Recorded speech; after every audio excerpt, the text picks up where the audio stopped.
Okay, like I mentioned, I removed everything off all the trim pieces out the car.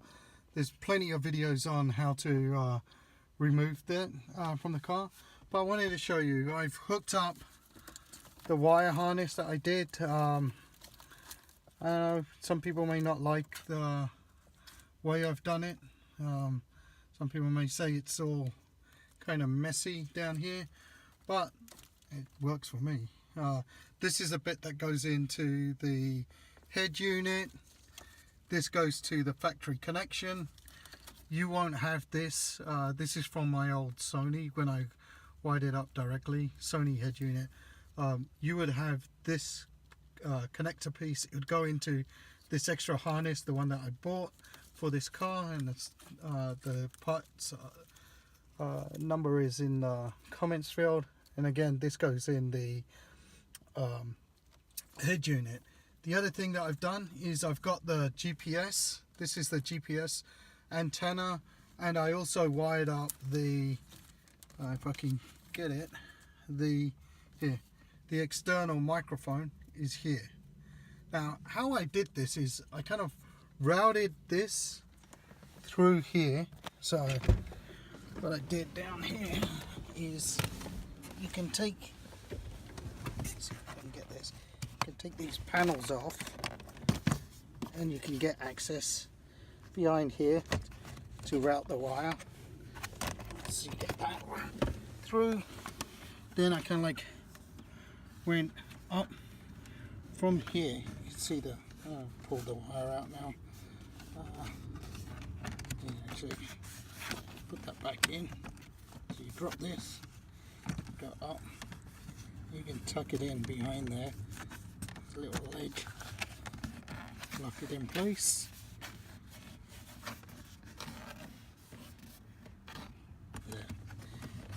Locked in place. Then you just feed the wire through this edge bits here. Comes out. Yeah, maybe you can spend time to kind of get it in. I couldn't. And then you just pull this back a bit and route the wires up through here. Just pushing them in, and then I had it come up top.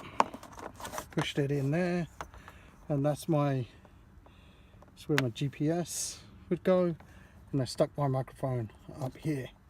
So that's how to kind of like put it into the unit. Now I'm gonna put this in, connect everything up, put this guy in, connect everything up, and we'll take it from there. I did want to mention something, forgot to mention it, and that is I wired the USB cables to go through, and I'm going to pop them out at the bottom here, and you'll see what I've done once I've put everything back and why I've done it this way. What I'm going to connect up here is the USB. This is the Wi-Fi, as you can see. I'm going to connect the USB, this USB in here, that one there, and then the main USB.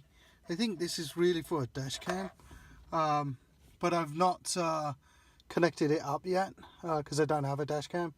If I don't get a dash cam, then I'll just wire an extra USB cable all the way down to the front and use it as an extra port.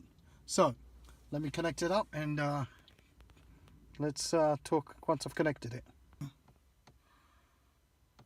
Okay, so hooked up everything in the back there, as you can see. Hopefully you can see it. It's kind of tight. I'm trying to do this one-handed as well, so it's a little tricky. But I connected that up, connected the connectors down on, down here, as you can see. There's one on the bottom, and now I'm going to connect the emergency light connector up here, and then I'll just push this in. Okay, so put the wires in. I'm going to push this in now. Should kind of clip down.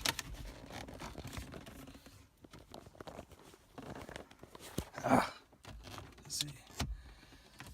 Okay, so push those in.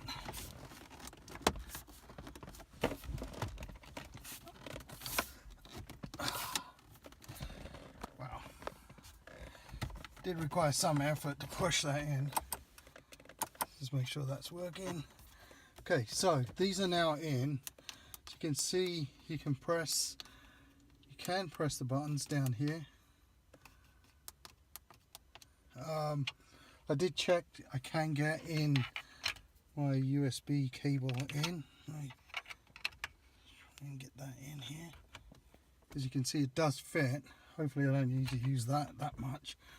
And I have access to the TF. For those of you that don't have the external mic, the internal mic is just clear. I don't know if the quality is going to be that great given with this face cover here, but on one respect it's going to shield it from the fan noises. But I've got an external mic, so I'm not as concerned with all of this.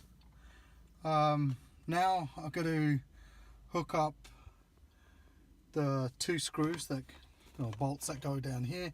Then I'll put everything else back in. This is they are labeled actually. This one is the USB, but this USB is for quick charge. It's got a cable there that will tell you this one's for quick charge, and this USB is for easy connect, just in case you need to connect up for charging purposes. Anyway, so what I'm going to do is I'm going to screw this in, and then I'll put the rest of it back on. This thing down here is the cigarette lighter, right? Okay, so this is the unit in place. This is the bit that sticks out. It's minor. I guess I can live with this now. I'm not so bothered by it now that it's in there. So let's turn the unit on. Bear in mind that I had turned it on already, so you're gonna see slight differences. A couple of things that I did do is I moved this Bluetooth icon music up here. I downloaded Waze and I put that up there. And as you can see, this is the unit as is. When it comes up fairly quickly. If I turn it off, turn it back on, it comes up within a few seconds. Some of the things that you will notice is that the last application is what comes up, which is great actually. The audio sound is good. Didn't see a way up or way out, and I remember being younger. It's pretty good. The other thing that you can do, I'm just going to turn this up for a second here. You can scroll through and select music if you've got music on there, and configure things up. So there are 2 Bluetooth pairings that you can do. One is Bluetooth 1. As you can see, I've got CNBC already paired up on my phone. But what you would do is you click down here and you would select Bluetooth, and that would connect it up so that you can stream music. What I've found is that if you're streaming music, you cannot control your iPhone video. What I mean by that is that if you're recording video and you do Bluetooth streaming, the video function on the iPhone stops the recording. The second Bluetooth is for tethering, and that goes into Bluetooth 2, and you can select Bluetooth 2 and pair up your phone that way. Alright, now let's see what else we can do. Check on Google. I am connected to Wi-Fi, by the way, but what I have checked to see is if the GPS is working regardless, and you can see Google's up and running. It's got talk. I don't have the OBD yet. I'm waiting for that to come in. I did download Waze, for example. Let me just get down here. If I go down across, you can see I got Waze. Waze works quite well. The other thing I also downloaded Netflix in case I wanted to connect and watch my Netflix like that. I can check my GPS. So if I go down to my GPS down here, you can see that the fix is on. Probably see where I am. It's supposed to have now I did download this Hound, and with Hound you should be able to do voice commands. I hate it, actually, to tell the truth, but you can try it. So you in order to make it work, you say okay Google. So let me just go down here and say okay Google. Okay Google. Yeah, see, it doesn't seem to work. I've got to figure out how to set it up. But what you can do, if you've got an iPhone and you want to try and play or make a phone call, since you can't make the phone call without typing something in here, which is a bit of a pain. Since you're driving, you don't want to do that. You can say, you can turn on the iPhone's Siri, and you just say, hey Siri, and that would trigger the iPhone to wake up, and you can say, hey Siri, dial home, and it'll confirm to you that you want to dial home, and it'll dial home for you. I'll see if I can get a separate camera so that I can show you that. Since I'm using the iPhone to record at the moment, that won't work. So there are some caveats to this, especially because you can't use the iPhone while you're as a voice command. The CarPlay should make it easier. I have tried a few different items, and I'll do a separate video on what I found, the pros, cons, and if there's any neat things that would work for you, I'll mention that. One thing to note is that there is this thing called Easy Connect. Now, when you go to Easy Connect, you can only use the iPhone Wi-Fi. Well, if you're driving, you're not going to have Wi-Fi connected. So that's going to be a bit of a problem. And that's why you need to do Bluetooth streaming, or you can have the the CarPlay. I'm going to just connect up my phone real quick to the charging here, because it's getting low. So let me just give me a second here. Sorry about this.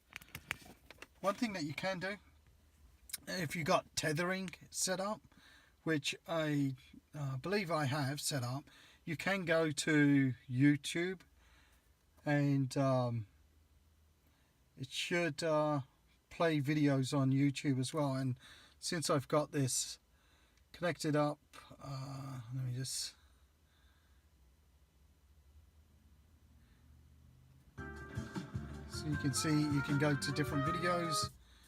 If you've got Nation, World War I, and overproduction. you can see this is working. You can click on, you get the full screen if you want. So you can see the video's working quite well. It's quite nice, and this is coming from YouTube. The thing, sometimes what you need to do is you need to go in here and close out everything that you started, because it'll eat up memory if you don't. So once in a while I'll go in and I'll clean up everything that I've got running. So that's what we have here. I do like the unit so far.